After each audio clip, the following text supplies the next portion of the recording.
What if I told you Islam did not begin with a crowd? It did not begin with an army. It did not begin with power. It began in a quiet home with one woman who looked at a trembling man and said, I believe in you. And because who believed before the world changed. Assalamu alaikum everyone, welcome back to my channel. Don't forget to subscribe if you're watching this for the first time. So let's dive into today's video. There are names in history that echoes loudly, and then there are names that echoes softly but change the world forever. Khadijah bint Khuwaylid.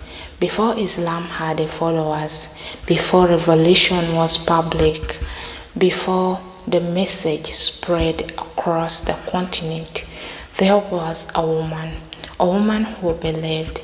She was not ordinary in a society where women were often silenced. She was respected. In a time when daughters were buried alive, she was honored. She was wealthy, independent, a business leader in Mecca. Men worked for her. Caravans carried her goods to Syria. Her name meant dignity, but her greatest investment was not trade. It was truth. She hired a young man known as Al-Ma'min, the trustworthy. His name was Muhammad. Not rich, not powerful, but honest.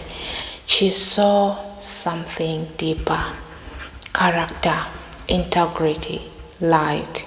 She chose him, not because she needed him, but because she recognized greatness in humility. Years passed, then one night, everything changed. In the cave of Hira, revolution descended, and the man who was so strong in character came home trembling. Cover me, cover me. He was afraid. He was unsure. He questioned what had just happened. And in that moment, Islam did not begin with a crowd. It began in a home with a woman, Khadijah. Khadijah did not hesitate.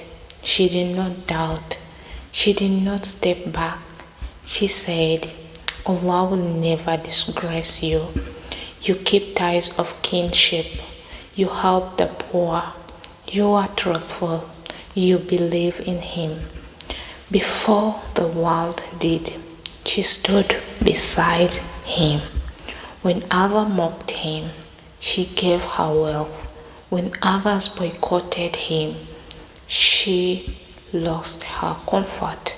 When others walked away during the boycott of Mecca, when Muslims were starved, when supplies were cut off, when the nights were heavy with hunger, she spent everything, not for fame, not for recognition, but for faith. For 25 years of marriage, he never married another woman. And after she passed, he never stopped loving her. Years later, he would still send gifts to her friend. When others grew jealous, he says, she believed in me when no one else did. Her death marked what he called the years of sorrows, because he did not just lose a wife, he lost safety, he lost comfort, he lost his greatest supporter.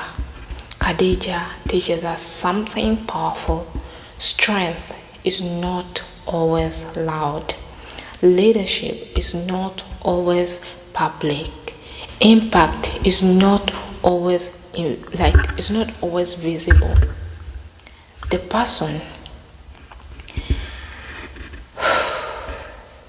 person behind mission is the person the mission survives. Islam began with the revolutions, but it was sustained by support. And that support was a woman. To every woman who feels unseen, to every woman who supports silently, to every woman who gave without applauses. You are not small, you are legacy. Khadijah was never on a battlefield. She never delivered a public sermon. But without her, history would look different. She was wealthy yet humble, strong yet gentle, respected yet submissive to Allah. She shows us that a woman can be successful without losing faith, independent without losing femininity, supportive without losing strength. Her story is not just history, it is a reminder that believing in someone can change the world, that standing firm can shape generations, that sometimes the greatest revolutions begins in a quiet home with faithful heart. She was the first to believe, and because she believed, millions believe today. May Allah be pleased with her, and may we learn to believe with courage. The way she did. Behind every great mission is someone who believes first. Thank you guys so much for watching, and don't forget to subscribe. We will be watching another story of women in Islam. Have a wonderful day, and I'll see you in my next video. Bye.